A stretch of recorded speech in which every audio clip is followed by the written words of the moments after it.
Hi, welcome to Objectively Typed. I'm your host, Versavia. If you're new here, welcome. Here we talk about the objective personality system, do some deep dives, have some conversations, meet people from the community. And if you are not new here, welcome back. It's been a while. To be honest, I'm a little bit nervous, especially since, it's been a minute.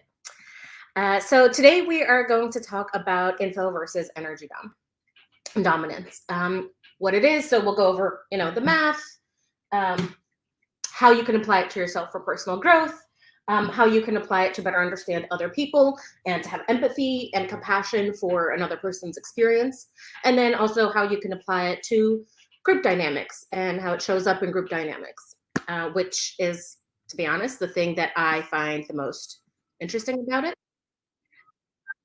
Oh, okay. Sorry, it's been a while since I did this. Cool. So let's jump into the math. So this is probably something that you're all familiar with. I have the whiteboard here. We'll see if I use it. I'm not sure yet. What an EP I am. So info, we have the 4 animals, right? We have play, blast, consume, sleep. So actually, maybe I will use the board. Let's write those. So we got play and sleep, and then we have blast and consume. So play and sleep are both animals that kind of attend to our relationship to energy and execution. So are we executing and doing and playing, or are we sleeping and preserving our energy and processing and organizing for the self, right? So, you know what, actually, let me show you the math in case you aren't familiar with it. So we have play. Can you see that? No, you can't. Play is the extroverted observer and the extroverted decider. Then sleep is the introverted observer and the introverted decider, right? And then on the other hand, we have, let's do these in a different color. We have consume, which is our extroverted observer and our introverted decider. And we have blast. Nope. Play, sleep, consume, blast. Yes. And which is our introverted observer and extroverted decider. Right. So these are the 4 animals and the functions that they're based off of. These 2 animals, I call them, I guess I would call this the energy axis. Energy axis. Can you see that almost? Yeah. And then this one is the, I guess, info axis. So this is how we know what's going on, right? I'm going to just kind of quarantine this off.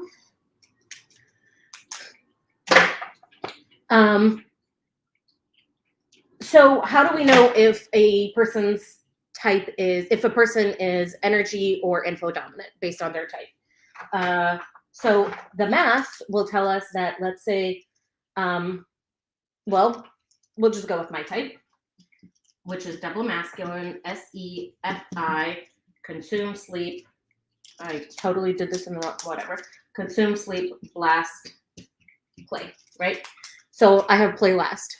Because I have play last, play is an energy function, right? So what this means is that the last animal is the one that I use the least, right?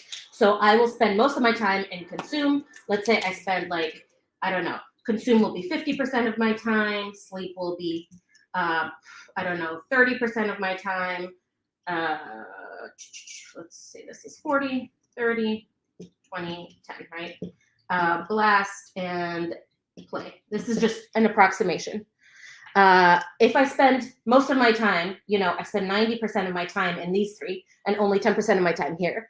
So I'm going to have 2 info animals, which is the consume and the blast. Wow, my handwriting is horrible.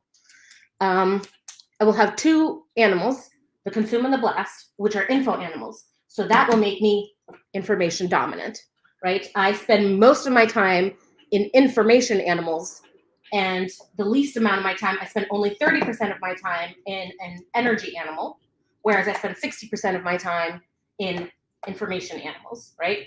And then if, and the same applies the other way around. So if you are consume or blast last, that means you spend most of your time in play and sleep. So you are energy dominant. So that's the math. Hopefully that makes some sense. Now, what does it all actually mean, right? What is being info dominant or energy dominant? What does that add up to? Anything. So this is where things kind of get interesting. So I'm going to erase some of this stuff.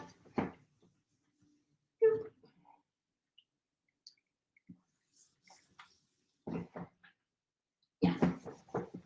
We'll just, for the purposes of having a reference, where's that purple one? Here it is. So our energy animals are play, OEDE,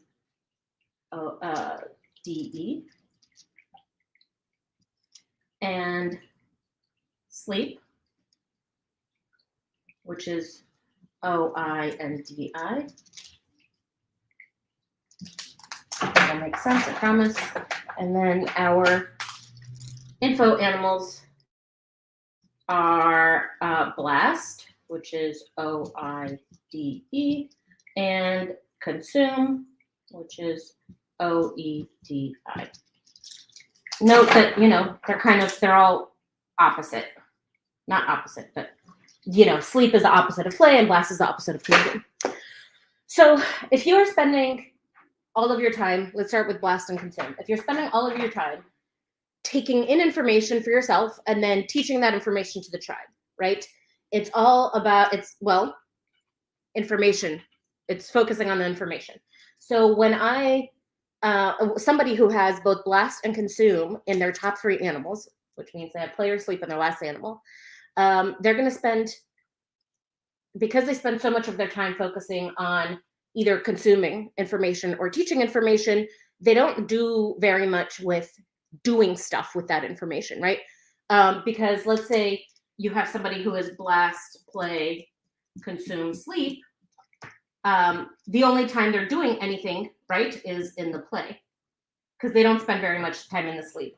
Whereas if you have somebody who is, let's say, play, blast, sleep, consume, yes, that's a viable type, then they are spending very little of their time in blast, right? So they are mostly expending energy or conserving energy. So they are out there doing stuff and they're not doing very much with the information. They don't care about it. They teach it, they don't take it in as much, right? So because most of our time is spent on these things, I think I'm going around in circles now. So what I'm trying to get at, somebody who is info dominant is going to really value communication. So when you talk about, when you encounter people, for example, or maybe you are a person like that yourself, where let's say anytime there's conflict between people, you're like, it was a miscommunication, right? That is like, you spend so much of your time, well, like me, for example, so much of your time in blast and consume, doing those 2 things, very little of your time actually doing anything with the information. So we become kind of like hyper-focused on communicating and making sure that communication is efficient. And so we end up optimizing for communication, right? So another way that I've kind of started to think about it is infodoms optimize for communication. I can't spell communication. Whereas energy doms, and this is the thing that somebody just popped in with a question. This is live. Hi, cat down the road. Hello. Yes, this is live. We're going live. So go ahead and ask questions. So info dominant people optimize for communication. That is when they're talking about pretty much like any elements of their life, whether it's in the workplace or in interpersonal relationships, in their own personal, like trying to understand what's going on in their head, whatever it is, they optimize for communication. So what is it that energy DOMs optimize for? Dave and Shan talk about how energy DOMs optimize for energy, right? And yes, I find that also kind of, maybe it's because I'm an info dom, but I find it kind of hard to grasp and kind of hard to understand. So one of the ways I've started thinking about energy DOMs is that they optimize for iteration, if that makes sense. So I work as iteration and communication slash, I work as a software engineer. So in software, anytime we're building something, there are two things that are very important, right? And it depends on the size of your team. You got to build the thing, and then as you build it, you get the feature out in front of users, you get feedback from the users, and then you expand on the feature. And you have this kind of like iterative process of putting it out there, right? And then wrong color, let's stick with the purple. So you're putting it out there in front of users. They do something and you get information from them, and then you process that information. It's like, okay, so, users don't like that the button is in the bottom right corner. They want the bottom to be in the top right corner. It feels more intuitive to them, right? So we take that information and we process it. We look at it, we evaluate it to see if, so this information is coming from the outside world. We take it in, we process it, we organize it based on whatever is important with the thing that we're working on. Then we go back out and expend the energy to create the thing, put it back out there, and then we kind of fall into this this circle, this cyclical process of iterating on the thing that we're doing. So energy DOMs also really focus on execution, right? Whereas on the other side, as an info DOM person, if I build a feature the way I want to go about it, because I have play last, somebody who sleep last will go about it slightly different. I want to know what it is that I'm building, and I want to think it through fully and then go out and build it. I don't want this iterative process, right? I want to think it through it, explain what it's doing if I need to, and then build it, or build it and then explain what it's doing. So people who are information dominant will focus on communicating the information, and in the case of software, which is probably not very applicable to most people watching this, kind of focus on documentation and documenting the thing rather than building the thing. So documenting it, explaining it, and conveying all of that information. So that's, I guess, kind of the broad strokes of info versus energy dom. I think about energy dominance as kind of this iteration and execution. People who are, so yes, without a doubt, people who are energy dom focus on or give attention to preserving and conserving energy as well. But when we all do all of these things, right? Anybody can do anything. But what is it that we're optimizing for? Are we optimizing for iterating, executing, and preserving energy? Or are we optimizing for communication, documentation, and acquiring knowledge and sharing that knowledge? So which one is the thing that we're optimizing for? Because we do both, right? So that covers kind of the math and our basic understanding of info versus energy. The next thing is growth. So, okay, so you have this thing, how can you apply it to yourself? And sorry, I'm reading the comment. I'm glad you're enjoying the ST clarity. I'm really, really glad to hear that, because I'm a little nervous right now. I'm still nervous. It's been a while. Anyway, so now that we're done with the math, let's move on to the growth. How can you take this and apply it to yourself? So I'm not going to spend too much time on the personal growth because there's other elements that I kind of want to build on before we dive into that too much. But a big thing that you will start to notice, let's say let's go with Shan's type, right? So Shan's got what? SETE. What does she? Play, consume, sleep, blast, right? So so the reason I went with Shan is because I think Shan is alpha as fuck. Her blast is so fucking beautiful, and you could tell that she's been working on it, and you can tell that you can see, like, over the years. I mean, it's been what, like 5 years that I've been in the community, well, on and off, obviously, but in these 5 years, you can see how much Shan's blast has improved, and it's beautiful. It's clear. Whenever we do go into our last animal, it's a very crystal clear and powerful animal when we do occupy that space, because it's had to go through all of our other animals before we can get to this one. So by somebody who is blast last, if they're engaging in their blast is going to be beautiful. Like, think about the clarity of Shan's blast versus the clarity of Dave's blast, right? Huge, huge difference. In the same way that, like, Eminem is blast last, right? And holy hell, like, the things that he can do with words, it's because it's his last animal. And the same with all of our last animals. Whenever we do get around to it, it is usually very powerful, very clear, and probably effective. But anyway, so as Shan spends more and more time in blast, right, that means that, yes, she still spends most of her time in play and sleep, but as she goes more into blast, she is learning that she's learning the information loop, and slowly, even though she will always have a preference to optimize for energy conservation, iteration, execution, she'll always have a preference to optimize for those things, but she will also start gaining more and more respect for the axis the last animal is on. So hers is blast last, so she'll start gaining more and more respect for communication and how she communicates and the information that she is sharing, and not just in terms of blasting, but consuming as well. Like, there will just be an increased respect towards that thing because we occupy more space in it.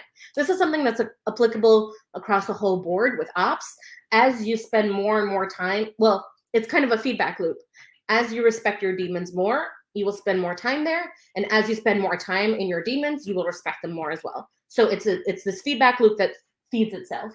So I'm sure you guys have been able to tell that Shan does respect the information more than she used to. You know, like, Dave and Shan are still energy doms, and they've given us this great, amazing thing, right? The system. But as much as I love them, they suck at teaching it. And a big reason why they suck at teaching it is because well, two reasons. One, they're not optimizing for communication, right? They're optimizing for iteration, execution, energy. And we can see that in their work. Now, on the other hand, as they've spent more time in their last animals, blast for Shan, consume for Dave, they are starting to respect the communication more. They're starting to respect the information more. And that will continue going up as they spend more time in that last animal. So it's kind of like it's a cyclical process, and you have to find some way into it. And you can find the way into it by respecting the thing, which, as an info dom, is probably the thing that comes first for me, because I want the information. I want to understand the thing. Oh, I understand the thing. Yes, that is something that I respect. And because I respect it, then I will engage in it more, right? For other people, the entry point might be in engaging in the thing because, the objectivity of life and your goals, and you're reaching them. And so you're accessing your last animal because life demands it. And so by accessing that last animal, you kind of learn to respect it because you see the impact that you see the way in which it's able to, you see the way in which it allows you to succeed. And so you start respecting it more, right? So I guess I'll throw that in here as well. So as you respect it, you do it more. And then as you do it more, you will respect it more. So that's kind of the entry point. So anytime, that's how you can focus on your own personal growth. Now, here's the thing where I think this is where things get interesting. And so when I posted the question, I don't remember when, maybe a month ago, on the Facebook group. I asked you guys, like, hey, what's a part of the system that you would like more clarity on?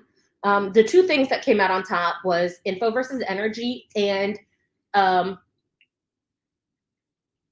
forgot what word I used in there, but our dynamics with other people. Compatibilities, I think, is what I used. And compatibilities had slightly more votes than info versus energy. But I wanted to start with info versus energy before compatibilities because it's actually a really big part of compatibility. So that's kind of what I'm going to focus on here. So empathy in terms of like empathy and one-on-one. Well, I guess I can rename this instead of it being empathy, more like one-on-one dynamics, and then group dynamics. So when we're talking about one-on-one dynamics, and I don't think I'm going to need that anymore. Well, I guess I'll keep it here so newcomers can come see it. When we're talking about one-on-one dynamics, it depends on the person, depends how far along they are in their alpha journey, and obviously depends on you and your history and dynamic with this person. Most of the time, one-on-one, it will cause friction if one or both people are doubling down on their saviors and not really focused on the personal growth and taking responsibility for their demons. If both people are doubling down on their saviors, then you're going to be like this with them. If they are on the opposite side, so if you are info dom and they're energy dom, or vice versa, if you're energy dom and they're info dom, if you guys are both doubling down on your saviors, you're going to be clashing with each other all of the time. By and large, I think most people are like, I guess if we look at it as like a curve, I guess if we're talking about like, we'll just do a regular bell curve where over here we have alphas, right? And then over here, I don't know, we'll call them peacocks, even though we all peacock. Peacocks would be people who are doubling down on their saviors. The people who, and I guess this is, if you're unfamiliar with a bell curve, it kind of like separates like this, where only like 2.5% of the population spends their time here, right? And then something like, I think it's 64% are right here in the middle, right? And anyway, so most people will be somewhere in the middle. They won't be alphas, they won't be peacocks, they'll be somewhere here in the middle, right? They're not, it's not common that you come across somebody who's completely doubling down on all of their saviors. It does happen, of course. And it's not common that you find somebody who is a real alpha and really taking responsibility for their demons and not pawning them off on anybody, nor exporting them or anything like that. Most people are going to be somewhere in the middle. And so most of the time, you're not going to have this aggressive clashing with somebody on the other axis from you, unless you're both really struggling, I guess. But that's not to say that there isn't going to be any friction, because inevitably there is, even with really close friends. And mind you, like, that's not to say that if you're info dom, only spend time with info doms. That's not at all what I'm saying. What I'm saying is that when you notice friction with people, that is likely to be one of the sources of the friction, is that you are optimizing for iteration, execution, preserving energy, while the other person is optimizing for communicating, information, knowledge sharing, things like that. And so because you're optimizing for slightly different things, you're kind of like, you can be like ships in the night, and you're going to run into problems slightly more than with somebody who's on the same axis as you. So so that's accounting for one-on-ones. But when we first started this video over here, I didn't have one-on-one, I had empathy. So why did I choose that kind of approach? And I think a really, really large part of it, at least for me, and how I've been using it, especially for my own personal growth, is when I do encounter problems or friction with people, I try to understand the source of it. And if the source of it is info and energy, then it makes it so much easier to understand how can I best approach this person to minimize the friction, and so that we can best connect in whatever way it is that we're trying to connect. It might be professional and you're working with this person.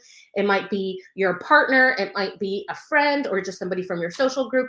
Doesn't really matter. How are you if they're trying to optimize for iteration execution, say it's in the workplace, right? They are optimizing for execution.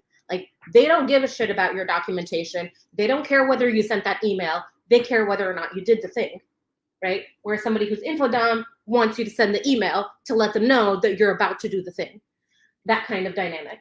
So if you know that the other person's on the other side, then you can meet them where they're at. You can adjust your own behavior in order. So like, if you know that somebody, for example, my last job, the founders, who were both technical, so one of them in particular, I was very actively working with him, and in terms of like pushing code and building out features.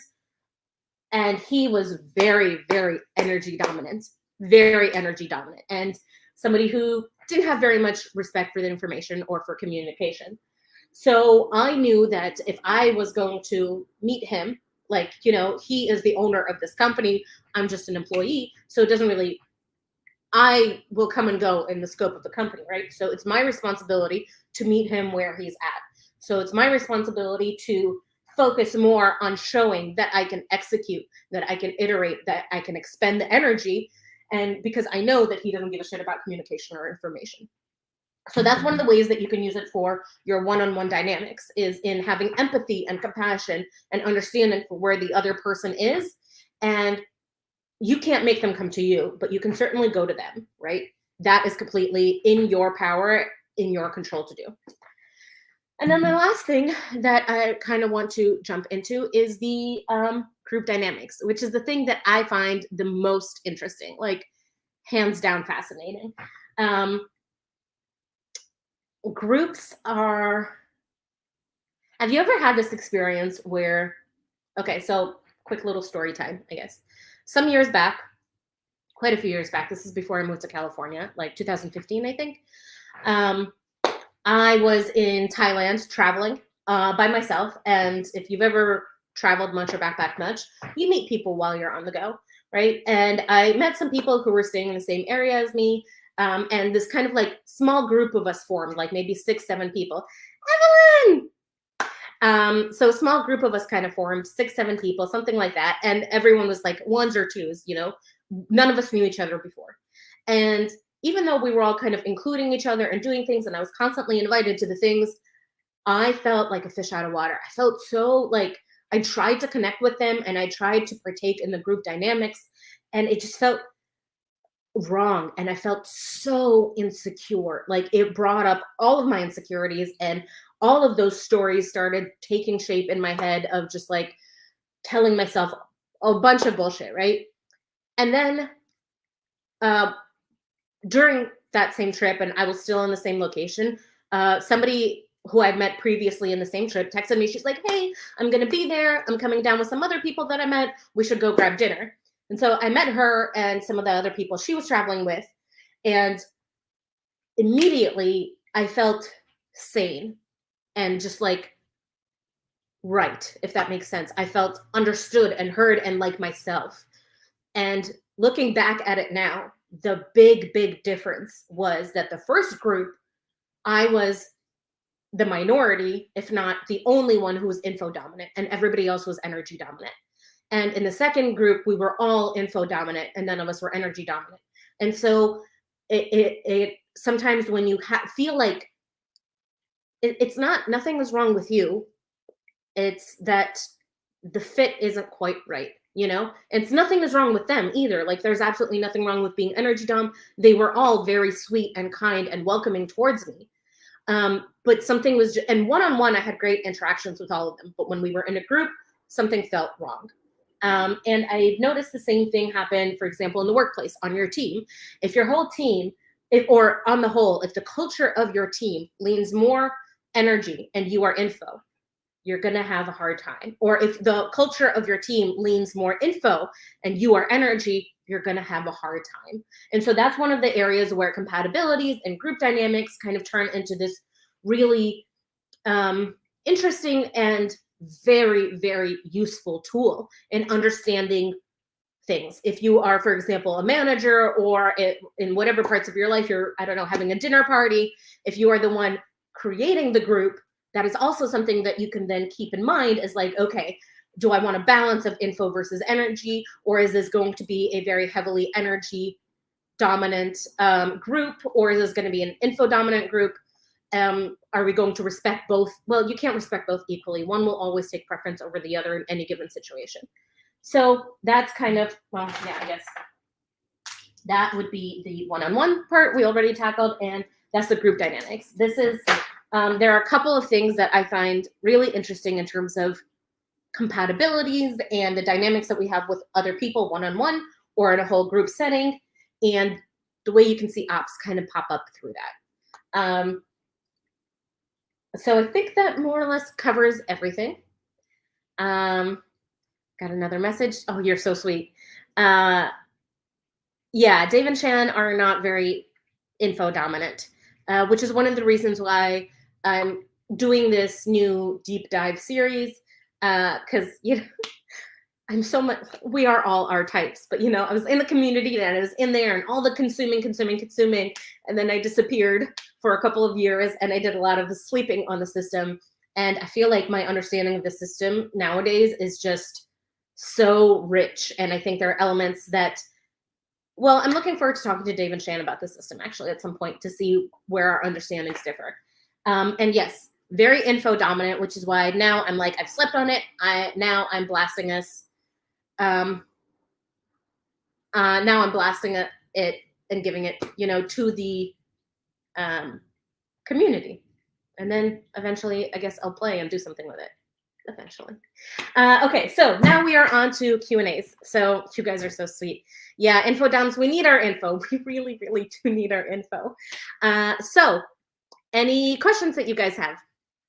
I'm gonna just take a look at the form that I shared with you. So if you do have any questions, feel free to drop them in the into the chat, or if you look under the whatchamacallit in the show notes, you will see a link to a Google form where you can submit any questions that you have. I'll give it, you know, a few minutes. I don't know how many people are watching this live.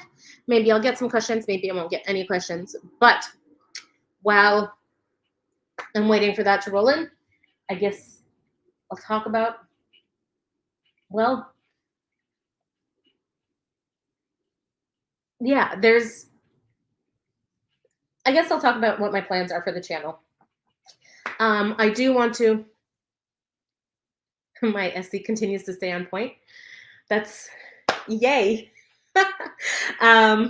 So my plans for the channel, I want to get back to making content, and the kind of content I want to make is I really want to focus on specific parts of the system and giving you a very, yes, info dominant explanation of those parts of the system. And so we can kind of do a, I guess here, that way you can still see all the stuff, an info dominant understanding of the system with, you know, so in a single video, kind of like this, once you, even if you don't understand all of the parts of the framework, as long as you know the language and how the parts connect with each other, right? The math. So I'm sure, for example, that energy is your extroverted functions and your introverted functions, these two animals, right? I'm sure most of you probably knew that math, but I'm gonna do a deep dive, start with everything like as with the math, and then go all the way through and kind of with this framework in particular with growth and personal growth, how can you apply that particular part of the system for your own personal growth? And then how does that impact group social dynamics when you're one-on-one, and then also when you're kind of in a group.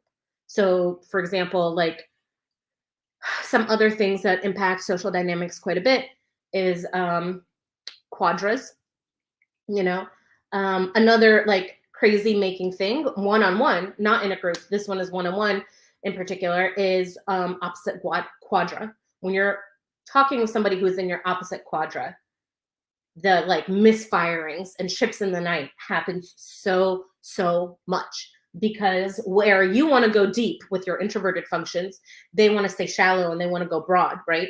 And where you want to go broad and you just kind of want to collect all the things, they want to go deep. And so there's this constant misfiring when you're talking when you're interacting with people of the opposite quadra. I am not seeing any questions rolling in. I'll give it a few more minutes just to check. But if we don't have any questions, that's cool too. We'll just we'll come back to this later. Oh, I'm just checking on the Facebook group. Doesn't seem like there's anything there. Thank you guys for joining. Whoever, what do you think about their newest thing, the social types? Thank you for that question. To be honest, I'm still trying to figure it out. I really want to, I'm planning to reach out to, thank you, Evelyn.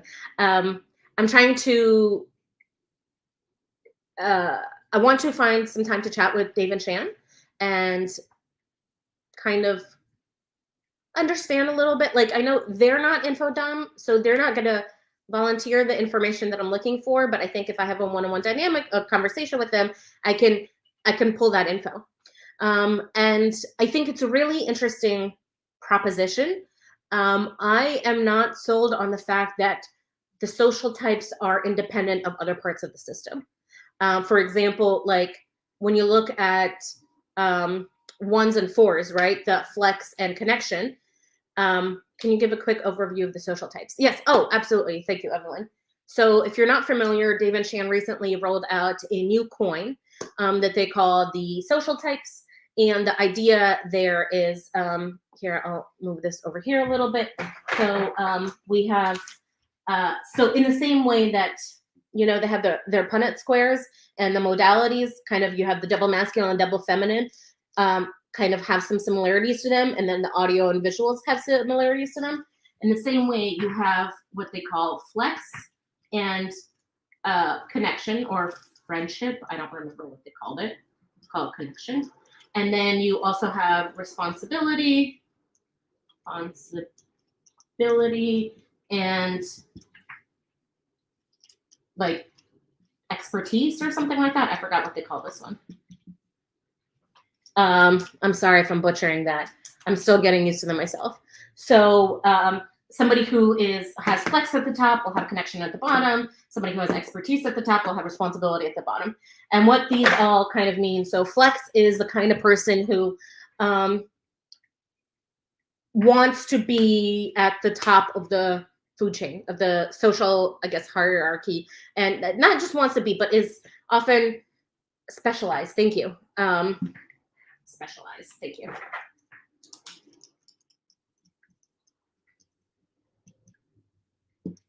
So yeah, flex kind of wants to, they're leading the four, and they're kind of the ones, I don't know how else to describe it. But because they are constantly chasing whatever it is that they're chasing, this like creating a thing that didn't exist before, or leading their tribe, or whatever kind of thing it is that they're like really focusing on. And they do it to such a degree that they're often sacrificing social connections and friendships for it. So one of the things they talk about is people who are strong in flex will often be like kind of in a group setting, the ones kind of running the show. And because they spend most of their time on that, they have maybe one or two close relationships in their life, and they don't have very much by way of connection. And vice versa, you know, people who focus on connection, hello, more people popping up, yay. So people who focus on connection will often, because, and the way that Dave and Shan describe it is like, they're the ones who, if you call them in the middle of the night, they'll drop everything and they'll be there and they'll show up for you, because they prioritize the connection and the friendship above almost anything else, right? Whereas flex people will prioritize, I guess, accomplishment almost, I guess, over anything else. And not just accomplishment. They got to be the best. They have to win. They've got to be right there. They got to be at the top. Then the other axis is responsibility, and then you have specialization. So responsibility is kind of like who takes on the responsibility, making sure everything gets done. And the specialization is, you know, when you go deep on a subject, you know, when you have somebody who, I don't know, specializes in, I don't know, fluid dynamics or something very specific, and they have that expertise in that one thing. I mean, this is an ops world, right? Not regular world, meaning that somebody can be connection in ops world and then have a specialization in their career. So those two are completely independent of each other. It's more of how, and this is, I guess, the part that I'm still trying to understand myself, so I can't explain very well. Anyway, I hope that was a good overview of the system of the social types. And the reason I'm not sure, time will tell. I'm not sure I buy into it, and I do want to talk to Dave and Shan some more, because flex and connection in some ways kind of seems like,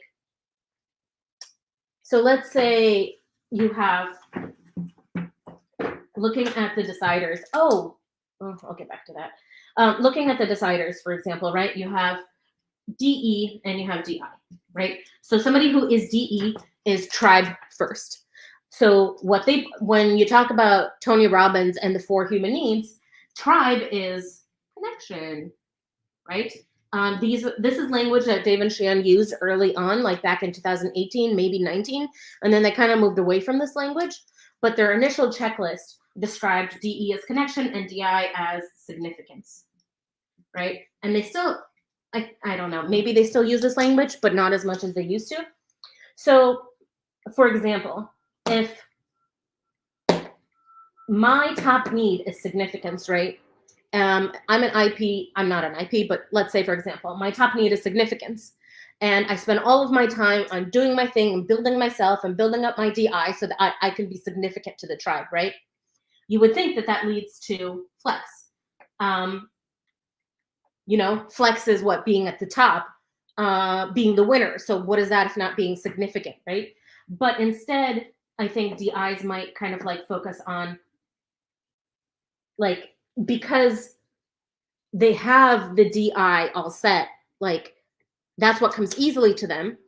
What doesn't come easily to them is the connection part, is connecting to other parts of the tribe, because they're never spending their time thinking about, not never, but they spend less of their time thinking about the tribe's perspective or the tribe's needs or priorities.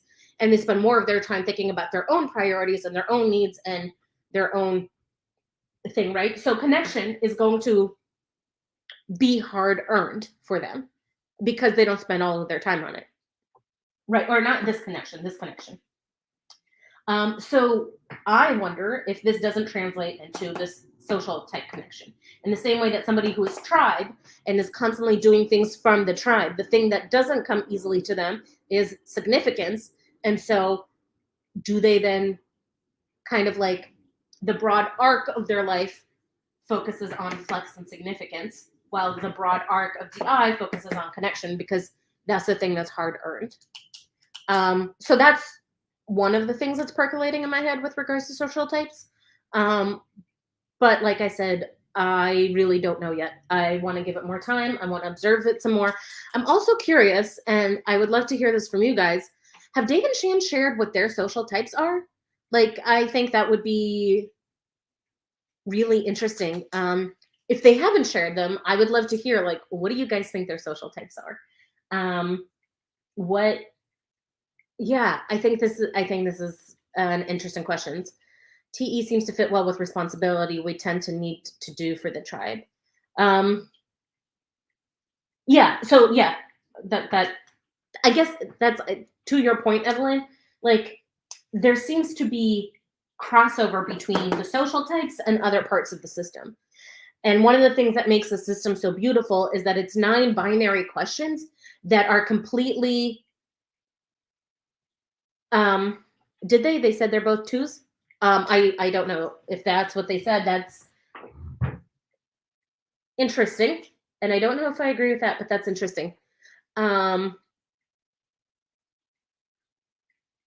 Anyway, what was I saying? Right. One of the things that 2 for Shan, 3 for Dave. That makes a little more sense.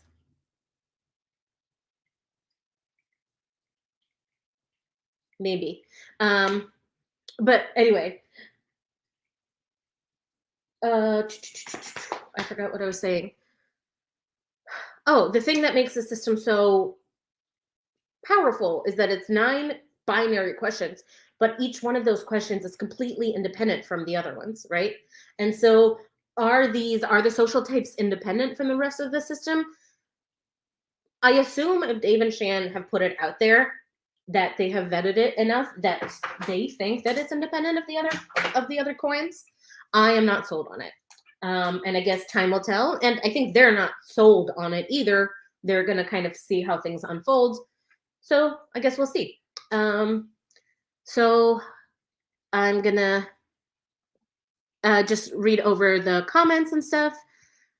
I mentioned the social types. Evelyn, thank you so much. It's good to be back on the channel as well. We tend to need for the tribe. Flex and friends does seem just like DIDE, and specializing seems to correspond with OI, but responsibility doesn't seem to be OE. Yeah, yes, I agree with you. And it doesn't, the thing is, I don't think that these will have a specific other coin that they correspond to. I think it will be clustering of types. So for example, I'm pulling this out of my ass, so I'm not saying that this example is in any way a real possibility, but let's say, you know, the Delta Quadra infodoms tend to be, focus on specialization. Like, I think it might be that kind of clustering. So it's not just one coin, but when certain coins all fall on the same side, that clustering might point to responsibility, or that clustering might point to connection. But I have no idea. I guess time will tell. Do you guys have any other questions? Checking the Google Doc to see if there's anything here. No questions in the Google Doc. It's hard because Dave seems responsible, but not save your friends. Yeah, I wouldn't say either one of them are on friends. Yeah, I guess this is friends, not connection.